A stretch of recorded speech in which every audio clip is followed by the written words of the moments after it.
somebody sat there, No, and, it's no, out here. and somebody sat there and crossed her legs. No, it was And- behind us. Because it was the lady here, she was swinging her leg. This has never been said. You sure? Yeah. Oh, yesterday? Yeah. Okay. Able-bodied person happy to do some mic work? Actually, I'm gonna let Artis do it because she can run.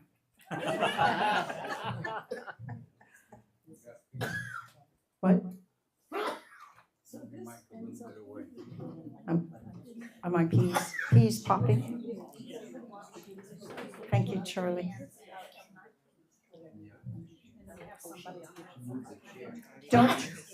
Please don't turn the mics on until it's time. Okay. Good. So today is about talking to your family about your end of life wishes, which we sort of got launched on yesterday. It was a very, Susie McBride here. I thought what Susie McBride said about family was just wonderful. How's my mic? I moved it so you're not getting plosives and you can still hear me. Good, okay. So we've been engaged in a conversation-rich topic on a very difficult subject. And I wanted to let you know that what I'm doing here is letting you have, in fact, encouraging a lot of conversation. When we head into next week, things get a little hard. I think next week is time for us to, sort of look at, here's what the Pennsylvania Advance Directive looks like. Here are the things that your proxy can make decisions for you about. And we need to look at those decisions quite specifically. And let's see. So, and then Dan and John Cunningham are going to talk about leaving your affairs in order for your executor. As John Cunningham puts it, what could possibly go wrong? I don't know, but I'll be gone. Well, that's one way to handle it, is like, I don't care about my passwords. You don't need any of that stuff.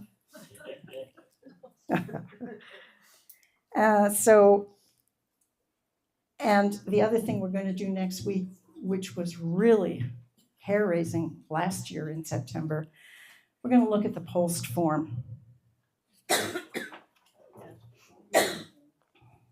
How many of you have a post form on the back of your door?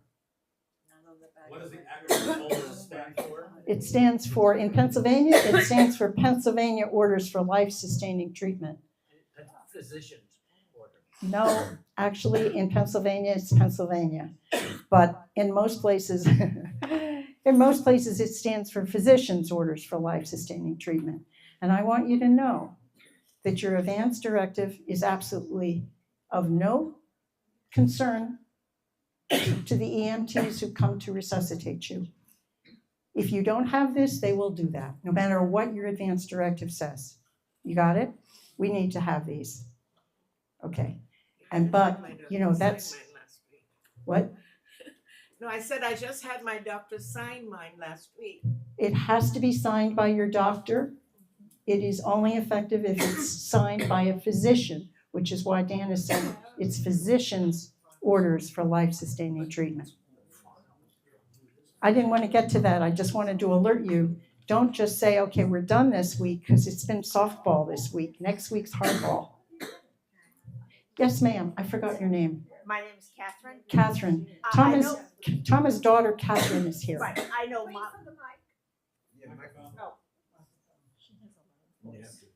It's not loud enough for the camera, so.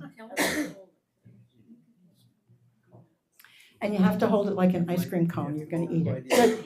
I Excellent. know my mom has her post form on the back of her door, but it's only sticking out a little bit. Should she put it in like a clear thing and tape the clear? Put it on your forehead. I don't know. What? So it's very obvious. Yes, that's what I thought. Do we have any doctors here? Yesterday we had a doctor and now she's not here. Charlie's sister was here. I can't answer that question. If it's visible on the door. No, she's saying it's like that. We'll put it on the outside. Put it on a clear thing and with the magnet to the door. And we got an answer here. Where they have the fire thing. I don't have an answer. I have a report. What all of us who were here a year ago were told by Jim Delaplane. Remember, this pink sheet is for the EMTs. EMTs are not necessarily only coming to your apartment. You might collapse on the sidewalk or be somewhere else. Let's talk about that next week, He okay? I really don't want to talk about that Over and out. today. Yeah. I am alerting you that what we're going to talk about next week is some hard stuff.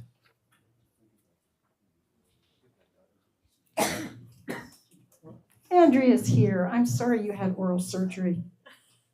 And I'm not gonna sit by the pole. Right.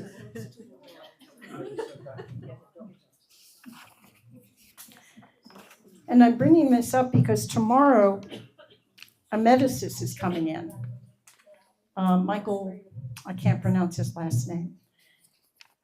A medicist is one of the teams that provides hospice care over at Bishop White Lodge. And one of the reasons that it's probably not great for me to be doing this program is I have no contacts in the medical and the care community. I'm an English teacher. I organize Village College. And so I have no way of reaching out to those people. And I rather boldly this year called Michael and said, we'd like you to do a presentation. Great, he's happy to do a presentation. So that's fine. I think that there are remunerative issues. You know, if you want hospice at home, they want to be the ones that you call.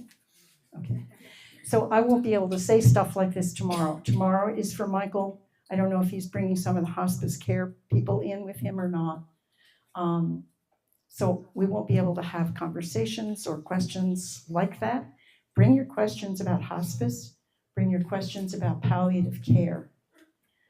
One of the things that I didn't do yesterday was advise you. I'm very careful not to give you medical advice, but I did want to say to you, one of the things that you could do when you're sort of in the midst of really difficult medical decisions. Am I going to have this treatment or not? Is it too aggressive for my age? Try to find a palliative care team that can help you navigate that. I don't think that's medical advice. I just think that's good advice. The question is, how the hell do we do that? Where are they? I have no idea. And that's partly my. Well, we have one right here in Bishop White. Well, that's a question for Michael. Are they just a hospice team or can they help us as palliative care physicians when we're not within? So remember, hospice is when you're within 6 months of death. Palliative care can be provided for 6-year-olds. It doesn't matter if they need some comfort care. That's how a palliative care physician, but most of the palliative care physicians seem to be associated with geriatrics. Okay, you with me? We're geriatric.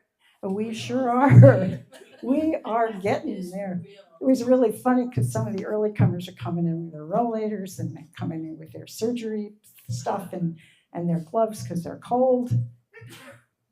And oral surgery, it's been a bad week for us. It's been a very bad week. Okay, I'm going to stop talking now.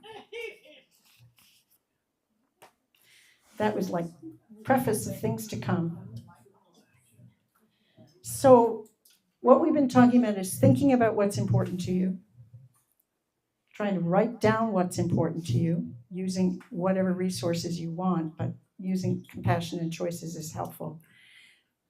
And above all, and that was the thing I think came out yesterday, was the importance of talking to your family, your healthcare proxy, your doctors. One of the things we'll talk about next week is supposing you don't have kids. We will talk about that. Can we dim the lights? Yeah. Thank you. So in an emergency setting, a doctor is likely to ask, well, shall we do everything that we can? What is the answer to that question? Of course you should do everything you can. What, are you crazy? Of course you should do everything. Oh, wait. Wait. Let's think it through. Let's calm down. And if your family doesn't know that, they're going to say, yes, of course you should do everything. But we've all talked to our family. So that isn't going to happen. And one of the things that is emerging from all the research that's being done is that the longer the delay in starting the conversation and the less frequent the conversations are, the harder they become. So you don't want to start by saying, listen, kid, I want to tell you, if you get a call from the emergency room and they're asking if you can do CPR, which they won't do actually, so that's probably a bad example, you'd be sure to say no, don't do it. And your daughter is going to say, oh, Mom, how could I do that?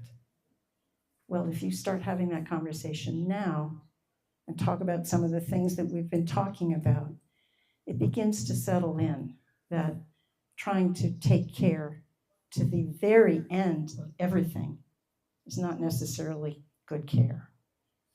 Okay, this is hard stuff. Kids want to take care of us, right? So what they say around the Conversation Project is it's always too soon until it's too late. And this is really true for dementia care as well. You don't want to wait too long until the person involved is not capable of making sensible conversation. So I'm just going to launch this. I'm not going to say anything. I hope I'm going to launch it. I started the Conversation Project while I was going through my mother's own last years, months, days of life. We had never talked about her wishes for end of life care. From time to time, she would say something like, if I'm ever like that, pull the plug. But of course, when she became ill, there was no plug to pull. And also my mother had dementia at the end, so we were not able to have any conversation about what her wishes were. So I was her healthcare decision maker. And in the last months, years really, I had a cascading number of decisions to make for which I assure you I was totally unprepared and in fact blindsided. What I learned from the experience of talking about my mother's end of life is that guess what? This experience is far too common. Far too many of the people we love are not dying in the way that they would choose. Far too many of their survivors are left guilty, depressed, uncertain about whether they have done the right thing. 70% of people say they want to die at home, and 70% of people are dying in hospitals and institutions. That's just a huge disconnect between what people wish and what happens. We can change that. That's why the Conversation Project emphasizes having a talk about values, about what matters to you, not what's the matter with you, but what matters to you and what's important for you to think about at the end of your life. Are you a person who wants all the information, or do you want just enough? Are you someone who is going to make all decisions for yourself, or do you want your family to be involved? What's important to you at the end of life? Then you've given them a real staff, a guide. We started the Conversation Project with just a small group of people around a table. When we sat down, we brought in experts in the field, and it was the experts in the field who told us that if we're going to change the way people die in America, we have to go outside the medical system and change the cultural norm from not talking about what we wanted at the end of life to talking about it.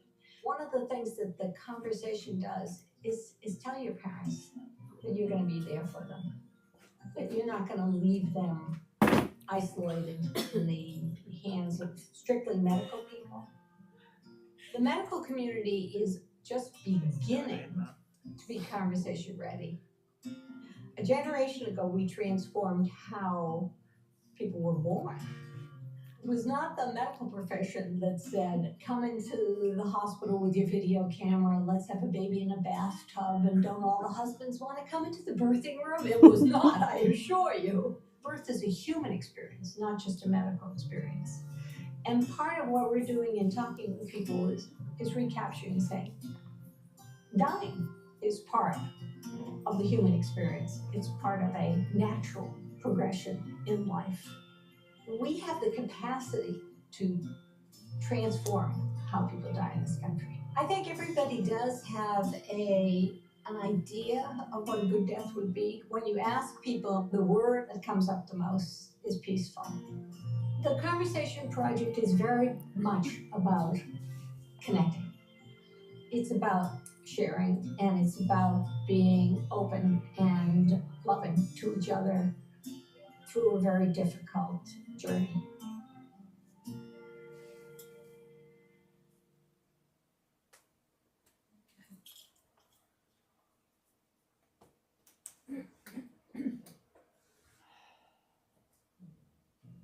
I started the conversation. I'm trying.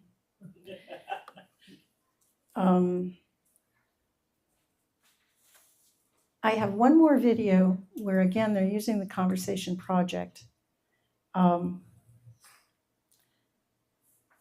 giving you an example of a family getting together to talk about dying. And then we'll talk about dying. Okay? I guess I want to emphasize one of the things that's so wonderful about the Conversation Project is the huge ambition of it, which is we're going to change the culture of America, just as we turned birthing into maybe not the whole culture, John, just a little bit of it. All right, so one more video. And finally tonight, ABC News wants to join you in something right at the heart of the American family. How we can all help the people who care about us make decisions near the end of our lives. And 9 out of 10 of you have told us that we should all be talking about it at all ages, what we want. And yet only a fraction of us have done it. And we know it makes a huge difference in the health of the caregiver as well as those cared for. So ABC News has taken cameras inside a vital, loving family, part of a new community, deciding to have a conversation. This is 85-year-old Norm and his daughter Maureen. My dad is 85 today. He's still very, very active. He's a wonderful friend.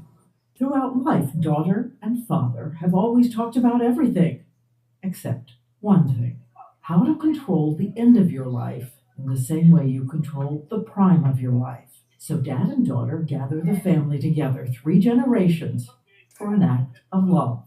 And so now we're just asking that you share some of your thoughts about what you would like at the end of your life, so that we can honor your wishes. They are part of something new underway for families in America that says having the conversation is a gift parents and children give each other. And there's proof of the difference it makes. Studies show depression rates plummet after a loss if the families have had the conversation. Renowned physician Dr. Tulgawande says doctors and nurses see it firsthand. When you're there in that moment and you're talking to the family and you're saying, how much will it bother your father if he ends up this way? And they say, more often than not, I don't know. We never talked about it. That it is incredibly traumatic for the family, for the doctors involved. There's often conflict. It can tear families apart. So Dr. Gwande has become part of a team led by Pulitzer Prize-winning writer Ellen Goodman. It is called the Conversation Project. It is a kind of guide for families looking for a way to begin. If we give them a way to talk about it and give people something to hang on to when they're afraid to start this conversation, they can do it and pass it on. Families like the Jennings. They looked over the conversation guide before they sat down together. First, there's laughter. My golf swing's still good. And then Dad directly eases his daughter's guilt and worry about having put their mother in hospice. I felt like that meant we were giving up on Mom. She was in a lot of pain, and I think it was handled very well. And next, Maureen asks her dad for clarity on what he considers a good end to a great Okay, life. so if you were in a condition where you couldn't make decisions for yourself, how extreme would you want us to take measures to save your life versus letting you go? Well, I think I'm ready to go anytime. You know, I wouldn't prolong anything. I mean, I've lived a great life. Pretty lucky. And because of you guys, you know. And Unexpectedly, a grandson is inspired to speak up about his own wishes for his own life. That if there was no meaningful communication, that I would want you to stop trying to intervene. we're not ready for you to go. Well, we're not ready for you to go that soon either, so. One by one, the others weigh in, all ages. Happy birthday! And with that, another family has joined a kind of estate planning for the heart. A conversation beginning in America. So please tell us your stories in the days ahead about ways to begin the conversation with family members of all ages. Or if you don't want to have it, tell us about that too. My colleague and my friend, anchor Bill Ritter from WABC, and I will be reading your emails and looking at the great photos you're already sending us of your families. So go to abcnews.com, find the conversation and the guide, and we'll be seeing you right there.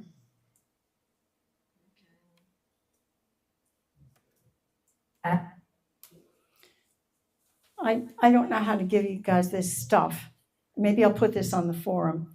If anybody is having trouble having that conversation, starting that conversation, oh, Mom, you're not going to die. This is where I started, remember?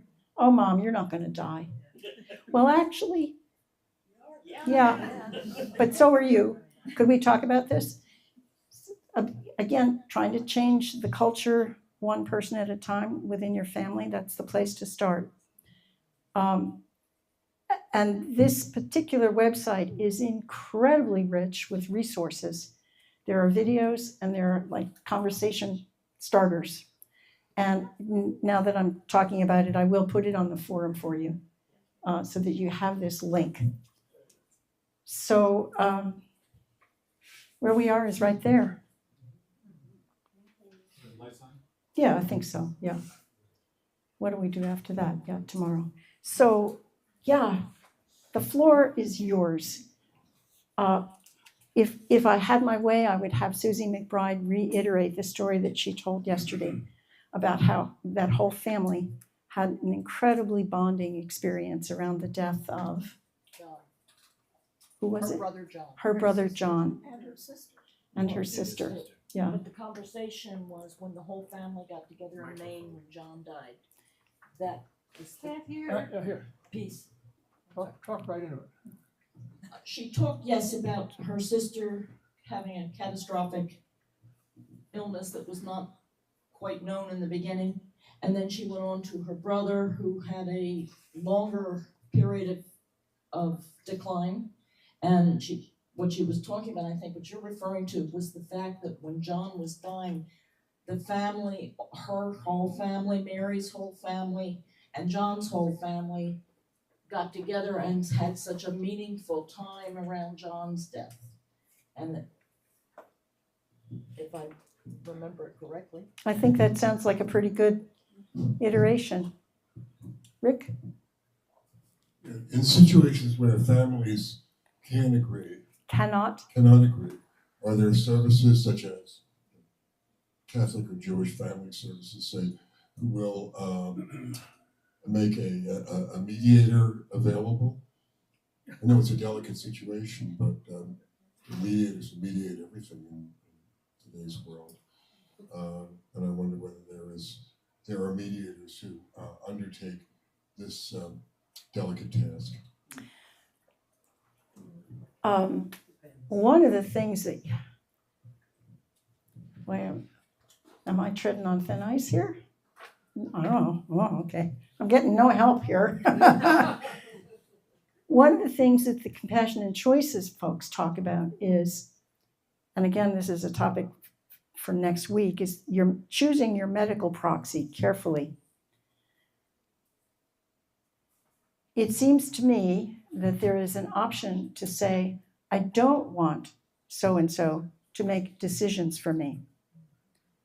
Now that's the medical proxy that you have asked to represent you. But if you haven't thought this through carefully and it's a sibling and your siblings disagree, how do you adjudicate? Yes, siblings or children's. I'm sorry, I don't mean siblings. I mean your children's children, your family, your kids. If your kids disagree about it, and often it's the one who doesn't live close. It's the one who hasn't had a long-term relationship with you, watching you deteriorate, taking care of you, loving you, and hating the fact that you're asking for their support to help you die. But honoring it.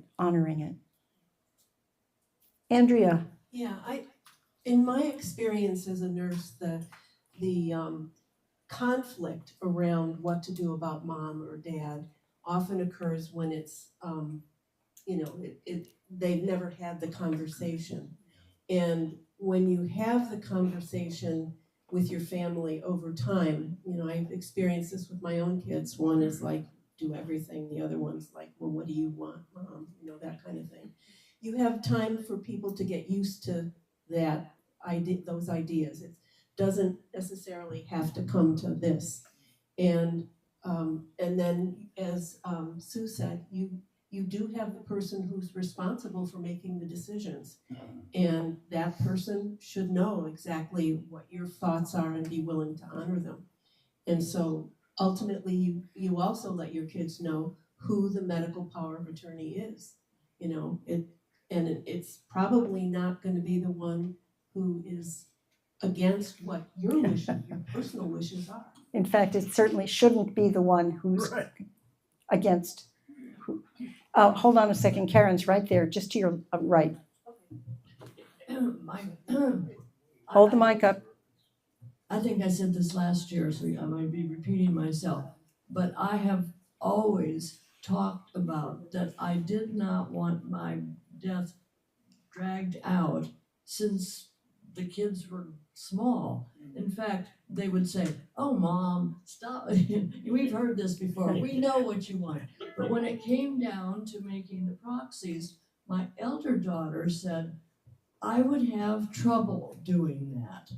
And my younger daughter, you have to know that we've had dogs in our family forever. My younger dog said, Mom, I can put you down.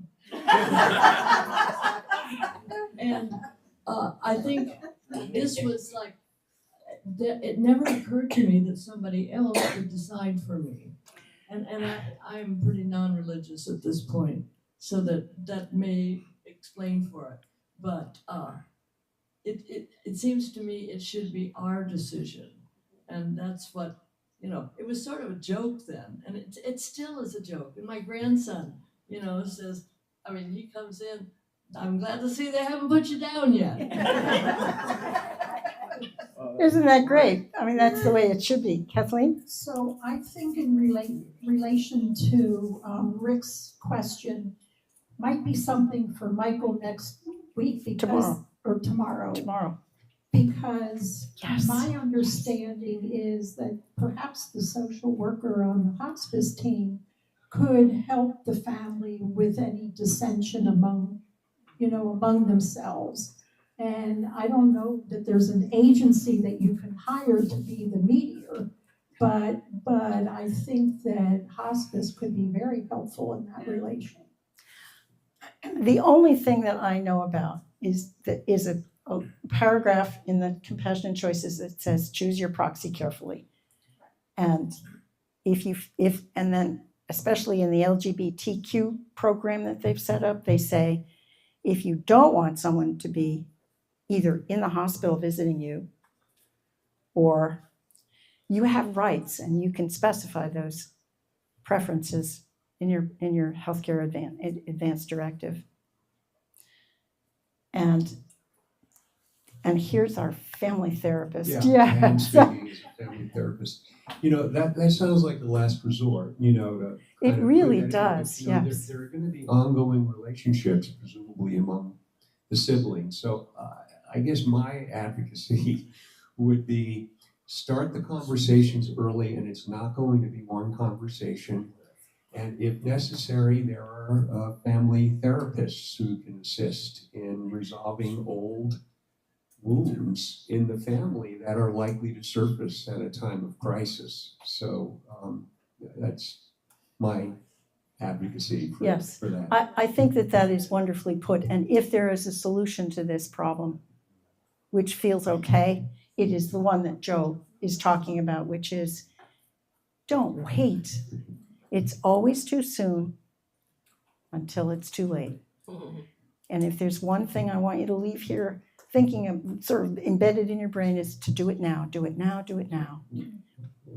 You've got the agency, you've got the vocabulary, you've got the time. Susan, I love the question you put up early on in the emergency room. They asked, what do you want to do?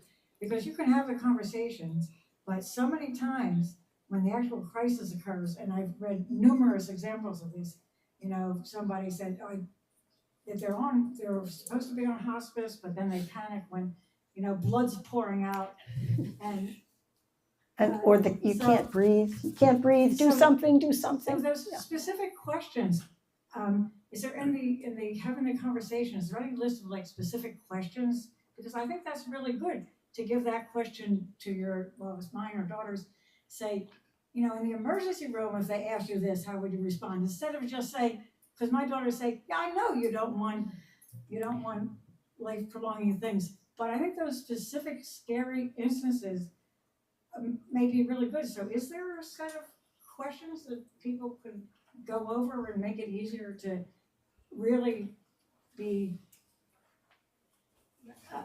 assertive for your caregivers to be assertive? It's on page 26. Page 26. Go to page 26. And what if you don't have the book? I asked them for 50 copies, which seemed to me at the extreme end of what their generosity would bear. And I've asked several people if they could use the postcard to get some more so we can replenish these. In the absence of them, this entire booklet, and I'm afraid it's long, is downloadable. And I checked this morning while I was having my nervous sort of pre-session fit to see if I could find it to show it to you on the screen, and I couldn't. I just looked at I've just looked at this list, but those are things that you have a little bit of time about whether you're going to continue dialysis. I'm talking about in the absolute emergent thing, you know, when you have a couple seconds to Artificial ventilation. And I thought we would talk about the CPR when we talk about the pulse form. The CPR is a whoa.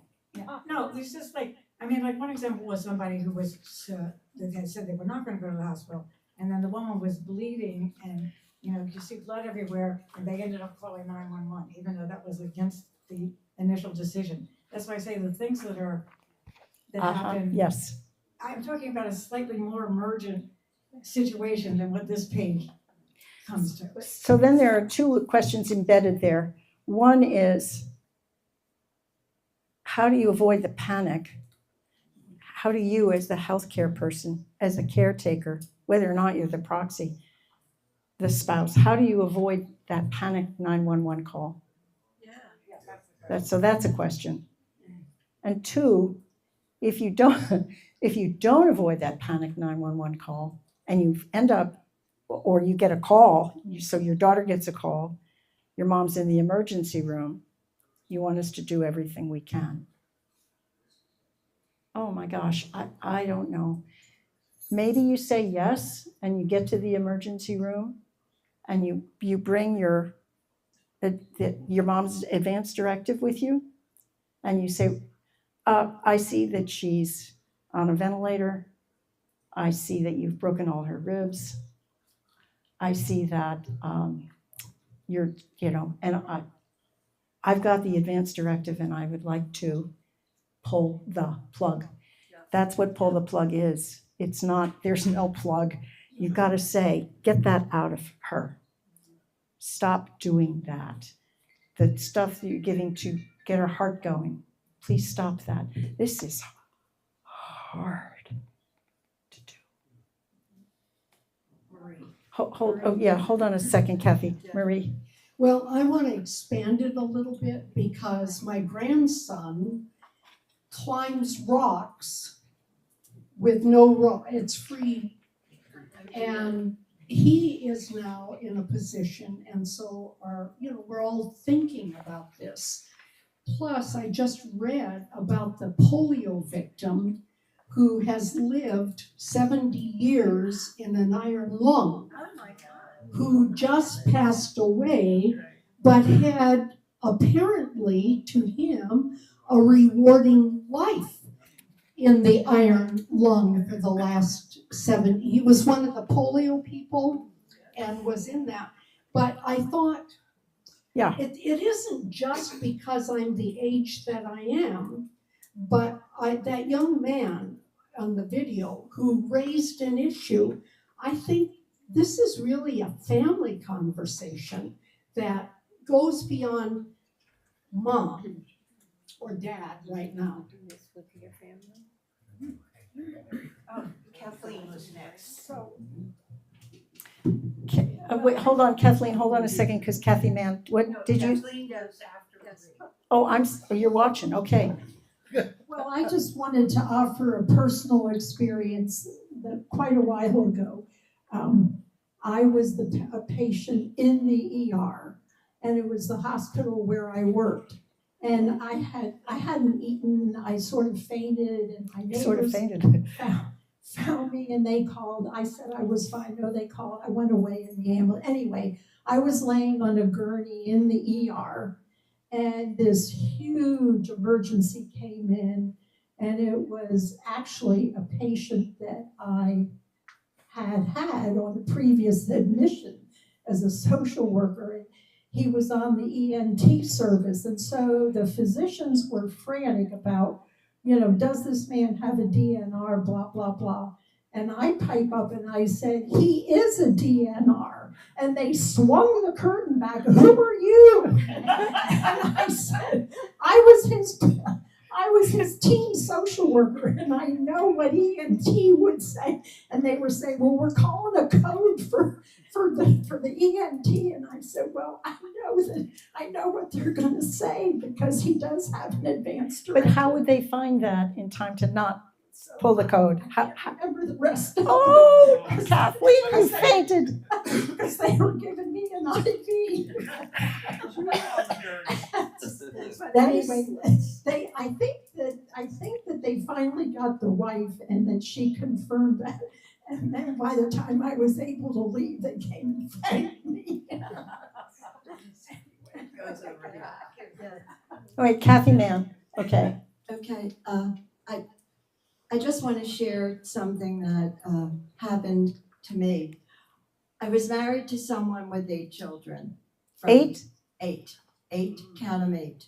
Yes, from different mothers. And we were married for close to 30 years.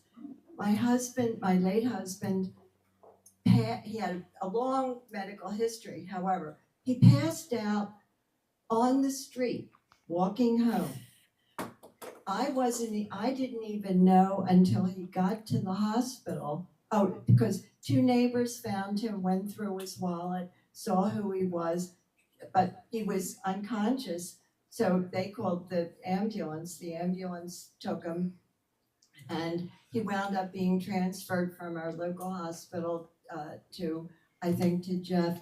Anyway, he was hooked up to life support, did not regain consciousness, and the time that he was in the ICU, which was only a couple of days, was time enough for the kids, and by that time there were grandkids, to all assemble. And the doctor had talked to me and said, there's no hope. He's not gonna ever regain consciousness. I had made, and I can't remember now if he had ever, we never had a conversation, but he left everything up to me. He valued my opinion. The doctor or your My husband? husband. Okay. And so when I announced to the kids what the prognosis was, one of the kids or grandkids said, "So shall we take a vote?" And I said, and I have no idea because I'm so diffident and such a people pleaser, I have no idea where I ever got the chutzpah, but I said, there will be no vote. I am his wife. I am making the decision. Good for you. That's great. Yeah. That's great. And that was it. And also, see, being the wicked stepmother, nobody seemed to hold it against me. Some of my bonus daughters even call me mom. I mean, I still hear from them. We're still very close, but that's what happened. Well, and that is not the necessary outcome of that particular scenario. It could have led to future conflict, but I think no matter what the outcome was, it was very brave and wonderful of you to do that. Charlie? Something that's troubling me a little. Is this working? Okay. It's working, yes. It's coming through. Yeah. Okay. Let me just play devil's advocate for a minute. I understand the role of an emergency room is to stabilize the person. And it seems to me maybe it's better to do a little bit more in the emergency room, recognizing that in a matter of a short time, maybe a few hours or whatever, the person will be released into the hospital or home or somewhere else. So maybe we shouldn't focus too much on the emergency room, and maybe it's better to do a little bit too much at that point. What does he mean? I want to make the point that you should talk not just to your children, but also to, like your children's spouses, because they will be the ones helping support your child in this decision, or whoever is making it. And sometimes for the child or for the spouse, it is very difficult to say, I don't want to feed them or whatever, even though that was clearly explained by, your loved one. And I saw this with my mother-in-law when she was on hospice and said she didn't want to be fed. But her husband just was not able to not keep trying to feed her. And so his children could have been more helpful. Everybody could have gathered. I actually wonder if there could be some kind of like an annual birthday party like that, because if that's the only conversation these people have, it's useless, right? I mean, it's not enough. You got to have that conversation over and over again as we decline. And I think that that's the answer there, Charlie. I talk about this so much that, like Karen's kids, they say, "Oh, Mom." Yeah, my mom has told me what her wishes are, and I understand them, but I've told my husband that he needs to remind me of what her wishes are when the time comes, in case that's too difficult for me to remember. Yes, I think that's great advice. I don't want to leave Charlie's thing unaddressed, so let's remember to get back to that, because I think it's important. Did somebody over here want to say? I did, but you said about Charlie. Well, But I won't forget. I think. We're Charlie, right there. I'll talk loud. No, it doesn't do it for the cameras. I think if you have any doubt, if you've been asked to be the person that makes the decision, if you have any doubts, you need to decline. Yes. Because it is assumed that a spouse, my family had this discussion since my parents were in their 50s. They died in their 90s. Wait, 30 years of this same damn We had conversation. this conversation, but my father, who was fairly controlling in the relationship, assumed that my mother would take over all of the decision making. At 88, she got the call that he had an aortic aneurysm. Oh, wow. And the doctor was pushing for surgery. My mother could not say no. She had that surgery. He was in bed, a vegetable, for 2 years before he died. She should not have made that decision. We weren't, my brothers and I weren't told about it until after the surgery. So it would have been in my father's best interest if he had not picked my mother for that duty, because the guilt was too much. Yes. She couldn't say no. Well, you know what? Shit happens. We are not going to be able to solve all of this. This is just, we are who we are. And, you know, we can say, let's have an annual family gathering. Let's make sure that the spouses know. But at some point, you say, you know, God, he seemed so healthy yesterday. Maybe we should, and one of the things that I've read to my horror is the clinical momentum that sets in the hospital. That once they get started on a code, oh, it's hard to stop. And so then you just say, I know he wouldn't have wanted this, but it's what's happened, and it's okay. Charlie? Well, just to follow up on Gay's comment, why not wait until, say, the morning after or the week after? Is it harder and worse to try to make that decision 7 days down the line? You do know what the day after looks like, right? You've got all your ribs are broken, and you've got a tube down your throat, and the machines are beeping, and the family is horrified. It doesn't work that way.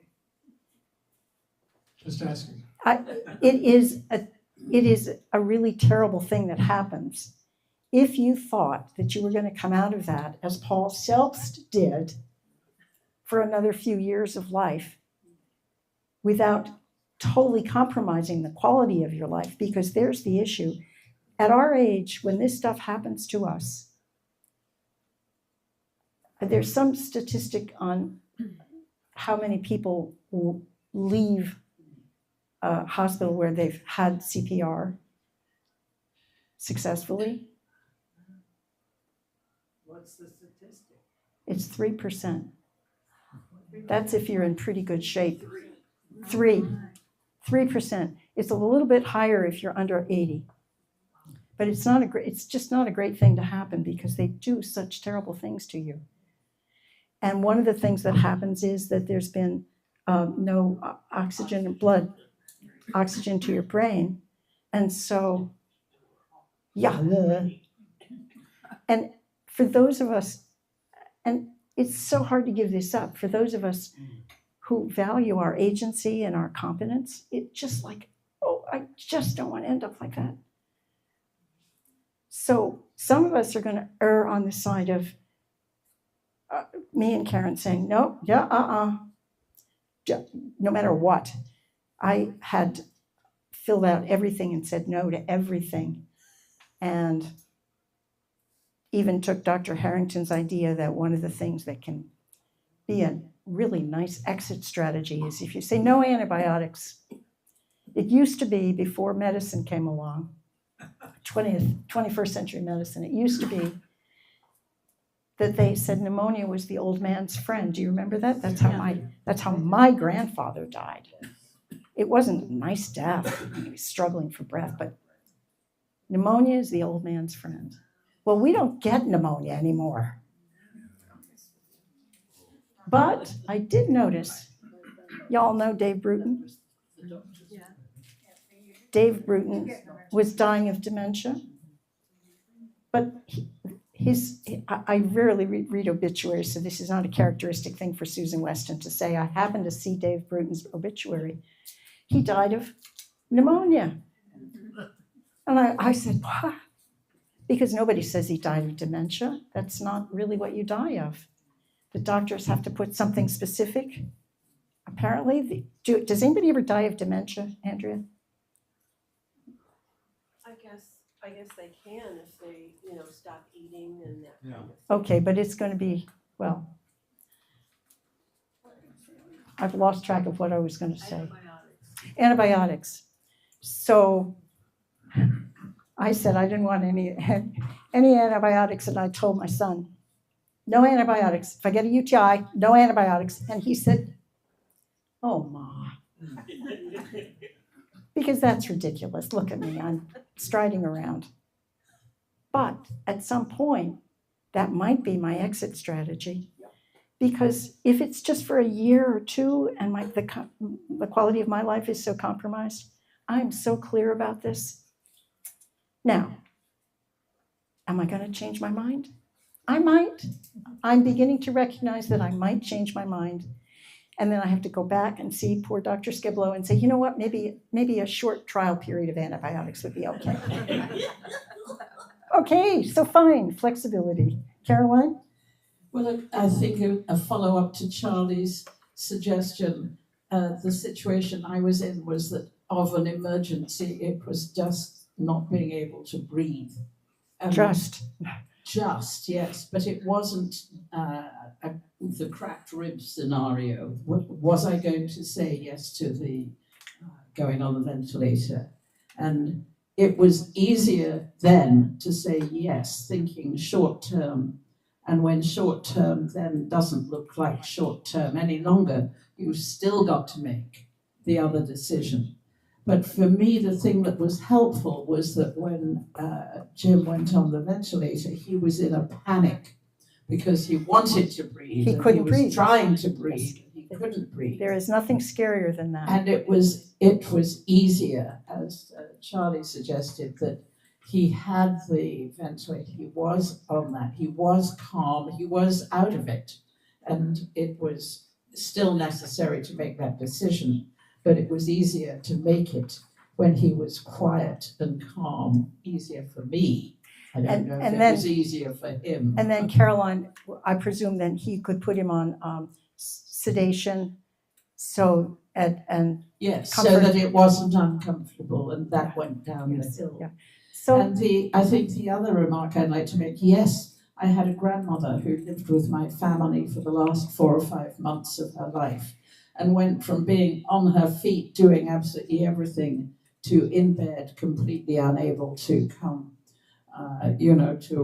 to grips with what had happened in between, how she was there, and her family and my aunts and uncles meeting to think what to do about grandmother, and not being able to make a decision at all. And finally, her getting a case of pneumonia. And I remember the doctor in the room with us saying, pneumonia is the old person's best friend. Exactly the words. I don't know what they meant. I was, 14 or 15. Exactly. I'd done a lot of the caring with my mother of my grandmother, who occasionally would look up at you and say, oh, hello, dear, how's the piano practicing going? As if she had known who you were all the time, which she had. Anyway, I'm sorry, I'm taking too much time. That's okay. But the pneumonia was indeed her best friend. And Dr. Harrington says, sepsis is the new pneumonia. Sepsis is the new best, and so some massive, you'd speak up if you disagreed with me, wouldn't you? Okay. Sepsis is the new thing, is that it is possible to have an absolutely pain-free, massive infection. And wait, because I'm going to forget.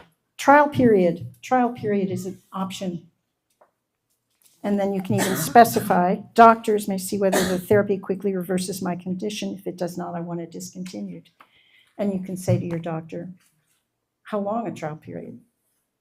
And she'll say, a couple weeks. What page is that? It's the same page 26. It's that list of therapies that they tend to do if you are end stage. Will do if you don't speak up. Yeah. Let me just wallow around being analytical for a Yes, moment. you do that. Wallow. Not wallow, be analytic. I'm hearing stories that make me think that you have to be selfish as you make these commitments. You're dealing with, I think, two kinds of questions.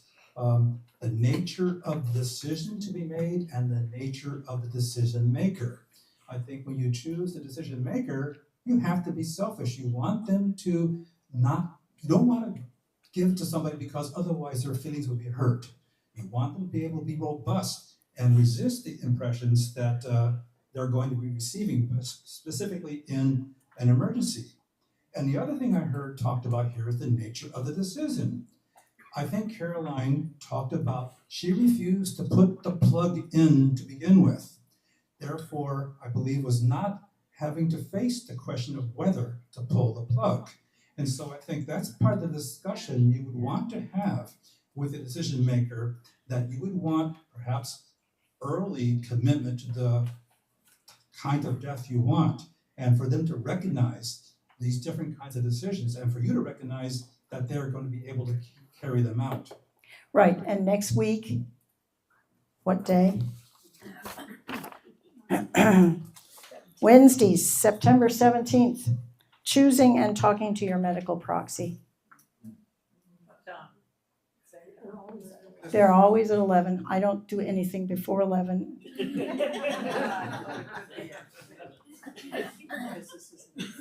So this has been great. We're done for today. Thank you for kind of tying this up and pointing to the future. And I'm sorry that we are out of these brochures, pamphlets, but there's a website. The website is great. I got one online. Did you get one online? Did you download it to your, and does it print out okay? Yes. And you can print out specific pages? Yes. Fantastic. A little complicated because it didn't always print page 21 when I went to 21, it printed 22 or 3, but yes, it will work.